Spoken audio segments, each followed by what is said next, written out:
Today we're going to take the product from our previous video, hypophosphorus acid, and use it together with iodine to reduce a secondary alcohol. The mechanism of this reaction is complex, but hydriodic acid is produced as an intermediate and this is the active species.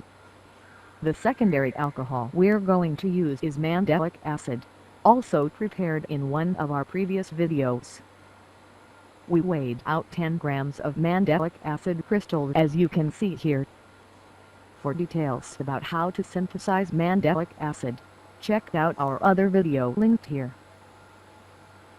We set up a 250 ml flask equipped with magnetic stirrer, and added the dry mandelic acid to the flask. Then we got a small amount of cold water, about 10 ml, and slowly added this dropwise with stirrer to dissolve the acid. We added just enough to make a stirrable slurry. Not all the acid dissolved. Here's our slurry. Our idea was not to add too much water at this point so as to dilute our hypophosphorus acid too much. Now we measured out 15 ml of our approximately 70% hypophosphorus acid solution that we prepared in the previous video. This is a large molar excess to the mandelic acid in order to speed up the reaction. We added this to the flask. You can see that the acid is quite viscous and syrupy. Together the water and the acid very nearly dissolved the mandelic acid, but there were a few lumps floating around so we added another 5 ml of water to get these to dissolve. Perfect! We took the flask and placed it into a cool water bath at around 10 degrees C. We saw how our phosphorus acid reacted with iodine in the previous video, and we didn't want a repeat so we figured that cooling the mixture would help keep things under control. Now for the key reagent. We weighed out 20 grams of solid iodine. This is approximately the same molar amount as the hypophosphorus acid. We're using commercial iodine here, but if you want details about how to make solid iodine then check out our other video linked here. To begin with, we added a very small amount of iodine to the reaction flask, just to see if there would be any fireworks.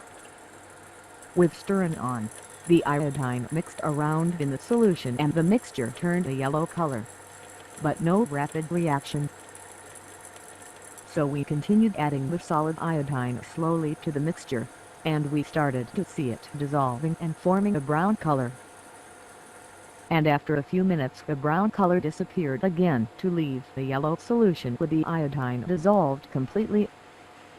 So we added the remainder of the iodine and allowed it to dissolve in the reaction mixture. Here we go. Everything now in solution.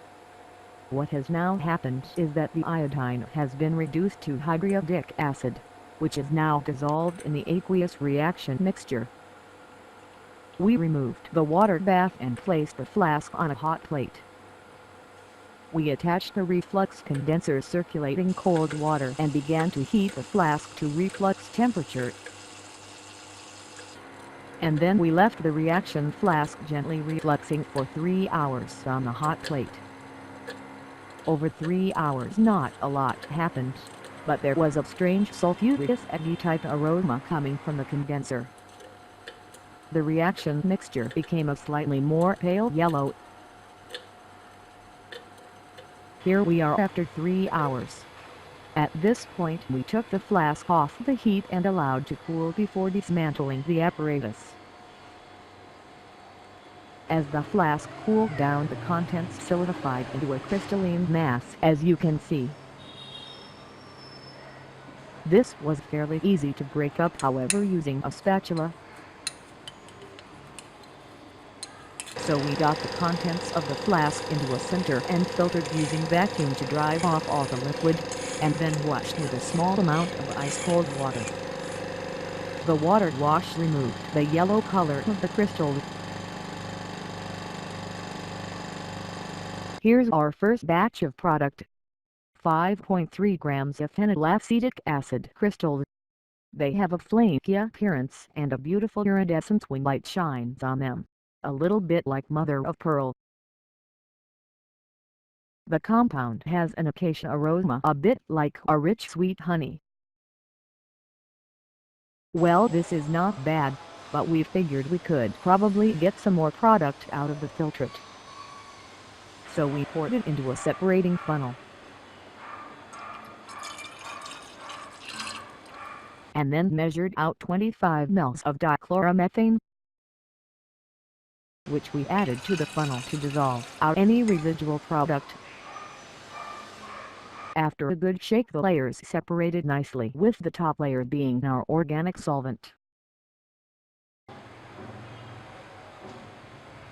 We drained off the bottom aqueous layer and reserved it so that we could recover the iodine. We'll explain that later. Then we drained off the organic dichloromethane layer into a beaker.